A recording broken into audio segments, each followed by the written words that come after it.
Subscribe now and press the bell icon. Never miss an update. రాజకీయంగా మీ కానీ మీ స్నేహితులు కావచ్చు లేదంటే ఇంకేమైనా కావచ్చు మీ కల్చర్ కావచ్చు ఎమ్మెల్యే స్థాయి వ్యక్తి మీరు జడ్పీ వైస్ చైర్మన్ అవ్వడానికి లేదా జడ్పీ కంటెస్ట్ చేయడానికి పార్టీలోని విషయాలే కారణమా లేకపోతే ఇంకా వేరే మీ పర్సనల్గా కూడా మీ ఏమేమని పెట్టుకున్నారా ఎమ్మెల్యే ఆర్ ఎంపీగా అవ్వాలి చేయాలి అని? లేదండి, పర్సనల్గా వేరే ఆలోచన ఉంటే తాటికొండ రిజర్వ్డ్ కాన్స్టిట్యున్సీ వేరే చోట నేను మొదటి నుంచి గుంటూరులో ఉంటా ఉన్నాను, అట్లా వేరే విధంగా పనిచేసేవాళ్ళం. నిజంగా మాకేందంటే మేము పార్టీ వారసత్వంగా నిజంగా చెప్పాలంటే పాలిటిక్స్ అనేది మాకు వారసత్వంగా సంక్రమించింది. కొన్ని విలేజ్ మొదటి నుంచి మాతోటి ఉంటాం, కొంతమంది మా తాతల టైం నుంచి అట్లా. ఎస్సీ కాన్స్టిట్యున్సీలో ఓసీస్ డామినేషన్ ఎక్కువైపోతుందని కొంతమంది ఆరోపణ. దీన్ని మీరు ఎట్లా చూస్తారు? ఇది ఎంతవరకు నిజమా అబద్ధమా? అసలు నేనది ఇక్కడ ఓసీస్ డామినేషన్ అట్లా ఏం లేదు. అందరూ కలిసి ఒక మనిషి బిహేవియర్ బాగాలేకపోతే ఎమ్మెల్యే అయిన తర్వాత ఏదో ఇది నా రాజ్యం నేను చెప్పిందే వేదం అని అంటే ఎట్లాగా అవుతుందో.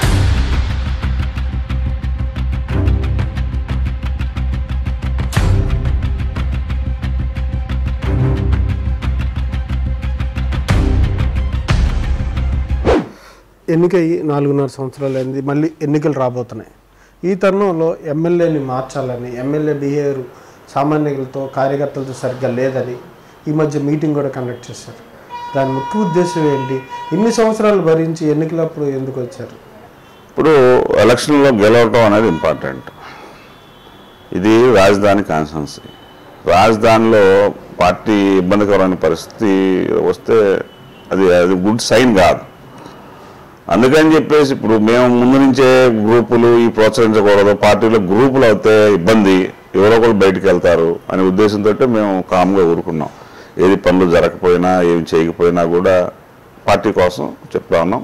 ఎప్పటికప్పుడు పార్టీ దృష్టికి తీసుకెళ్తా ఉన్నాం, జిల్లా నాయకత్వానికి మంత్రులకి అందరికి తీసుకెళ్తా ఉన్నాం, కానీ ఏం చేయలేదు. దగ్గరకు వచ్చిన తర్వాత ఏంటంటే ఈ పార్టీలో ఒక ఇబ్బందికరమైన పరిస్థితి ఏర్పడింది. ఎందుకంటే కొంతమంది పార్టీని వీడిపోయే పరిస్థితిలో ఉన్నారు.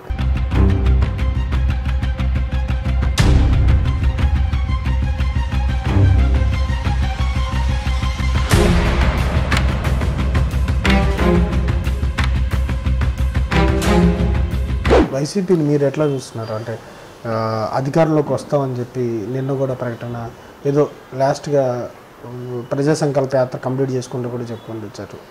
అంటే వైసీపీ వేవ్ ఉంటుంది అని అంటున్నారు. ఇది మీరు ఎట్లా చూస్తారు? ఇదంతా బోగస్ ప్రచారం కింద లెక్కేస్తారా ఎట్లా?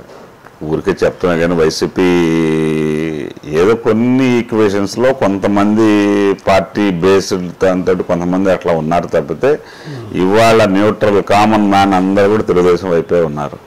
ఎందుకంటే అన్ని సెక్షన్స్ పీపుల్స్కి ఏం కావాలన్నది చేస్తూ ఉన్నారు అడగకుండా. ముందే ఆయనకున్న విజయం, ఆయన కష్టపడే తత్వంతో ఆలోచించి మాకైతే ఒక్కోసారి అనిపిస్తుంది ఏంది ఇంత ఈయనకి ఎట్లా వచ్చింది ఈ ఆలోచన అని. రోజు చూస్తా ఉన్నా మనకే రాలేదు కదా, ఈయన బిజీగా ఉంటాడు. బిజీగా ఉంటే కూడా ఏం చేయాలని అనిపించి ఆలోచించి ఆయన చేసిన సంక్షేమ కార్యక్రమాలు ఇవాళ గ్యారంటీగా తెలుగుదేశం ప్రభుత్వాన్ని గెలిపిస్తాయి. మిత్రుడిగా ఉన్నటువంటి జనసేన కావచ్చు లేదా ప్రతిపక్షం కావచ్చు, పార్టీలో అధికారంలో బాగా అవినీతి పెరిగిపోయింది అని విమర్శిస్తూ ఉన్నారు. దీన్ని మీరు అంగీకరిస్తారా? అసలు ఎక్కడ అవినీతి అనేది పథకాల్లో జరుగుతుందా లేదంటే వేరే కాంట్రాక్టుల విషయంలో జరుగుతుందా? ఎక్కడ జరుగుతుంది? ఎట్లా జరుగుతుందండి అవినీతి? కాంట్రాక్టర్లు అంటే అన్ని టెండర్స్ పిలుస్తూ ఉన్నారు, దాంట్లో అవినీతి జరగడానికి లేదు. ఇప్పుడు అవినీతి పరుడు ఏదో ఆరోపణలు చేస్తే తన అవినీతిని కప్పించుకోవడానికి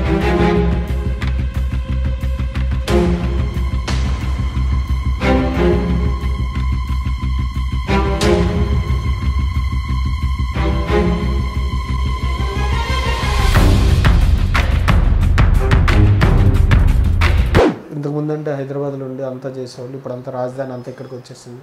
ఆయన రెగ్యులర్గా కలుస్తూ ఉంటారు, మీరు ఆయన దగ్గరగా చూస్తూ ఉంటారు. ఏం నచ్చింది ఆయన దగ్గర? కష్టపడే తత్వం. అసలు ఆశ్చర్యం వేస్తుందండి. రాత్రిపూట 10:30కి వెళ్ళినా సెక్రటరియట్లో ఉంటారు. చాలామంది మినిస్టర్స్ వెళ్ళిపోయినా ఆయన కూడా ఆయన స్టాఫ్ ఉంటారు. ఆయన ఇంకా పనిచేస్తూ ఉంటాడు, ఇంకా తపన. మళ్ళీ మేము వెళ్ళి అడుగుతూ ఉంటే దీని తర్వాత మళ్ళీ ఇంటి దగ్గర అక్కడ మీటింగ్ ఉండింది, కాన్ఫరెన్స్లు ఉన్నాయి. మళ్ళీ మార్నింగ్ మాకే పొద్దున్నే టెలికాన్ఫరెన్స్ అంటే ఉండే ఆయన రాత్రి అంతా అట్లా ఉండి కూడా చేస్తుంటే ఆయన్ని నిజంగా amazing person. Please don't forget to subscribe our YouTube channel ET Unlimited for more fun and entertainment.